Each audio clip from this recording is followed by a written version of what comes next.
समीक्षा अधिकारी के एग्जामिनेशन की तैयारी कर रहे हैं तो ये वाला वीडियो बहुत ज़्यादा यूज़फुल होगा आपके लिए। ध्यान से सुनिएगा हर एक बात। 95 डेज इन टोटल बचे हैं। कोई आपसे कुछ भी कहे, लेकिन जितना मैं आपको बताऊंगा अगर आप उसको फॉलो करोगे 100% प्रीलिम्स निकलेगा। कोई आपको रोक नहीं सकता। कैसे क्या पढ़ना है सारी चीज़ें यहाँ पर डिटेल में बताने वाला हूँ। आगे बढ़ूँ उससे पहले ज़रूर कहूँगा कि चैनल को सब्सक्राइब कर लेना, क्योंकि अगले कुछ दिनों में ऐसे वीडियोज़ आपको यहाँ पर देखने को मिलेंगे जो आपकी तैयारी को नेक्स्ट लेवल लेके जाएंगे। और वो सारी चीज़ें यहाँ पर आपको पता होंगी जो दूसरों को नहीं पता होंगी, कि किस तरीके से आप एग्जामिनेशन को क्रैक कर सकते हैं। चलिए शुरू करते हैं आज के अपने सेशन को। दोस्तों, सबसे पहले यहाँ पर बात करते हैं हम जीएस की, क्योंकि ये सबसे इम्पॉर्टेंट फैक्टर है। जीएस में आपके history, geography, polity, environment, economics, ये सारे सब्जेक्ट आते हैं। करंट अफेयर्स आता है। किस तरीके से हमें तैयारी करनी चाहिए। क्या ये टाइम है जब आपको एनसीईआरटी उठानी चाहिए? क्या ये टाइम है जब आपको कोई भी स्टैंडर्ड बुक उठानी चाहिए? क्या ऐसा है? बिल्कुल भी नहीं है, और उठाना भी मत। अगर ये गलती कर जाओगे तो अपना टाइम वेस्ट कर लोगे और आपको पता भी नहीं चलेगा कि कब वक्त निकल गया। तो ये बिल्कुल भी नहीं करना है। फर्स्ट स्टेप आपकी क्या होनी चाहिए? फर्स्ट स्टेप होनी चाहिए कि घटना चक्र को एकदम घोल के पी जाओ, हर एक वर्ड को घोल के पी जाओ। अब क्या ये पॉसिबल है कि इन 95 डेज में घटना चक्र की जो 6 किताबें हैं मेन, उनको आप कवर अप कर लो? ओरिजिनल बुक से तो पॉसिबल नहीं है, क्योंकि अगर आपने पूरी कोशिश करके मेहनत करके आपने पढ़ भी लिया तब भी आप नहीं कर पाओगे। ठीक है, एक बार पढ़ लोगे दोबारा उसको पढ़ ही नहीं पाओगे, और जिसने रिवाइज नहीं करा उसका सिलेक्शन होना बिल्कुल भी पॉसिबल नहीं है। तो अब यहाँ पर आपको कैसे आगे बढ़ना है ये समझिए। सबसे पहली चीज़ कि आपको जो समरी पीडीएफ हम आपको प्रोवाइड कर रहे हैं, उस समरी पीडीएफ को लेना है। हिस्ट्री, पॉलिटी और ज्योग्राफी, इन तीन की प्रिपेयर है। इन तीन को आप ले सकते हो अभी, और इससे आप पढ़ सकते हो। इससे फ़ायदा ये होगा कि मात्र 7 दिन के अंदर आप हिस्ट्री कवर अप कर सकते हो, 5 दिन के अंदर आप पॉलिटी कवर अप कर सकते हो। ज्योग्राफी में थोड़ा सा टाइम लग सकता है क्योंकि मैपिंग वगैरह होता है, तो इसमें आप 10 डेज मान सकते हो। इतने दिन में आप ये 3 सब्जेक्ट कवर अप कर सकते हो। इसके बाद इकोनॉमिक्स, एनवायरनमेंट, साइंस, इस सब की भी हम समरी पीडीएफ लेके आएंगे, उससे भी आप कर सकते हो। बट फिलहाल इन 3 की समरी है। सबसे पहले इनको लो और मगअप करो, एक एक वर्ड यहाँ पर याद कर डालो। ठीक है, इसके अलावा जो सबसे इम्पॉर्टेंट फैक्टर होता है वो है आपका करंट अफेयर का। करंट अफेयर्स के लिए सॉल्यूशन हमने क्या दिया है आपको? क्रॉनिकल मैगजीन, क्योंकि एक मंथली मैगजीन आपकी ज़रूर पढ़ी होनी चाहिए, बेहद ज़रूरी है। क्रॉनिकल मैगजीन में फरवरी और मार्च, इन 2 मंथ का करंट अफेयर्स का समरी जो है वो प्रोवाइड किया गया है। दोनों ही वर्जन है, इंग्लिश, हिंदी।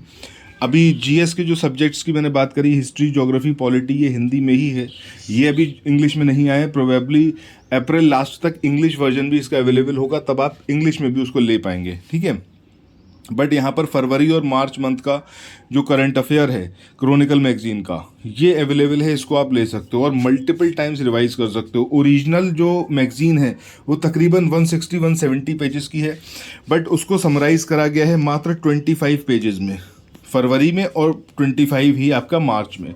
सो इतने कम वर्ड्स में आप फटाफट पढ़ सकते हो। मतलब एक मैगजीन पढ़ने के लिए आपको हार्डली 1 दिन चाहिए, 1 दिन के अंदर आप कवर अप कर लोगे। ठीक है, अब इससे होगा क्या? धीरे धीरे धीरे धीरे जब आप देखोगे तो आपका जो करंट अफेयर्स है, क्योंकि हम आपको प्रोवाइड करेंगे जून 2024 से लेके जून 2025 तक का कंप्लीट करंट अफेयर। ठीक है, अभी 2 महीने की मैगजीन आई है, उसके बाद और मंथ की मैगजीन भी आएगी। धीरे धीरे आप उसको लेते चलना और पढ़ते चलना। बट ज़रूरी ये है कि जो भी पढ़ो, जहाँ से भी पढ़ो, उसको मल्टीपल टाइम्स रिवाइज करना बहुत ज़रूरी है। एक एक वर्ड आपके दिमाग में कंठस्थ होना चाहिए। एग्जामिनेशन हॉल में कोई कन्फ्यूजन नहीं होगा, तब आप देखना आप 100% निकाल लोगे एग्ज़ाम। अब यहाँ पर बहुत सारे लोगों का ये कहना है कि भाई एनसीईआरटी जो है वो पढ़ना बड़ा ज़रूरी है, अब बड़ा ट्रेंड चेंज हो गया है, या फिर स्टैंडर्ड बुक्स पढ़ना बड़ा ज़रूरी है। अब एकदम जो यूपीपीएससी आयोग है अलग तरीके के पेपर बनाता है। ये तो सही बात है कि पेपर का पैटर्न अलग हुआ है, बट आप ये कहो कि बिना एनसीईआरटी के, बिना स्टैंडर्ड बुक के पेपर क्लियर नहीं कर सकते आप, तो ये बिल्कुल भी सही नहीं है। अगर आपने घटना चक्र और ल्यूसेंट इसका कॉम्बिनेशन पढ़ लिया, उसके बाद आपको किसी और चीज़ की ज़रूरत नहीं है, एग्ज़ाम निकलेगा, इस बात की मैं आपको गारंटी दे रहा हूँ। घटना चक्र का मैंने अभी आपको सॉल्यूशन बताया।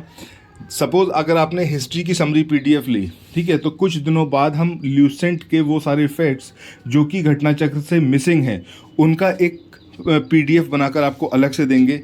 उतना भर करने के बाद आपको कुछ और नहीं करना, आपको सिर्फ और सिर्फ यही पढ़ना है और इतनी बार पढ़ना है कि हर एक चीज़ आपके दिमाग में फीड हो जाए। एग्जाम में होता क्या है, सपोज कोई क्वेश्चन आया है जिसके 4 विकल्प हैं, ठीक है। अब होगा क्या कि आपको हो सकता है कि मतलब क्लियर आइडिया ना हो, लेकिन 3 विकल्प को जब आप देखोगे और अपने दिमाग में उसको एनालाइज करना स्टार्ट करोगे तो आपको लगेगा कि ये तो कहीं और से रिलेटेड है, ये कहीं और से, ये कहीं और से। उस तरीके से आप उन 3 ऑप्शंस को एलिमिनेट कर पाओगे और सही आंसर तक आप पहुंच पाओगे। बट ये कब होगा, जब आपने सारी चीज़ें पढ़ी हों और वो आपके दिमाग में सेट हों, तभी ये काम आप कर सकते हो, अदरवाइज पॉसिबल नहीं है। और उसके लिए सॉल्यूशन यही है कि जो समरी PDF है उसको मल्टीपल टाइम्स पढ़िए। जिसको भी लेनी हो वो 9027281376 इस नंबर पर व्हाट्सएप करे और संपर्क करें, ठीक है। इसके थ्रू आप ये समरी PDF ले सकते हैं। बाकी इतना ज़रूर याद रखना कि आपसे मतलब YouTube पर ही अगर मैं कहूँ तो बहुत सारे टीचर्स हैं जो बता रहे हैं कि ये वाला कोर्स ले लो, ये वाला कोर्स ले लो। मैं किसी भी कोर्स के फेवर में नहीं हूँ। उसका रीज़न मात्र 95 डेज इन टोटल बचे हैं, मल्टीपल टाइम्स रिवाइज करना है और इन लोगों के जो कोर्सेज हैं वो बहुत लेंथी हैं, पॉसिबल ही नहीं है कि आप उसको रिवाइज कर पाओ, ठीक है। सो मेरा सजेशन आपको घटनाचक्र समरी के लिए ही है, बिल्कुल लीजिए। जितने लोगों ने भी लिया है कोई भी डिसअपॉइंट नहीं है, हर कोई यही कहा है कि बहुत बेहतरीन कंटेंट है। अगर आप चाहोगे तो आप जब व्हाट्सएप पे ऐड अप होगे तो वहाँ पर ग्रुप में आपको जोड़ा जाएगा, उसमें आप देखना लोगों के क्या स्टेटमेंट है। सिमिलरली टेलीग्राम चैनल पर भी आप देख सकते हो कि जिन्होंने लिया है उनके क्या स्टेटमेंट है, क्या विचार हैं इस समरी PDF के बारे में, ठीक है। बाकी मिलते हैं नेक्स्ट वीडियो में। चैनल को सब्सक्राइब करना मत भूलना, बहुत ज़्यादा बेनिफिशियल होने वाले हैं अगले कुछ दिनों में जो वीडियोज़ आएंगे वो आपके लिए। तो thanks for watching, have a nice day, bye bye.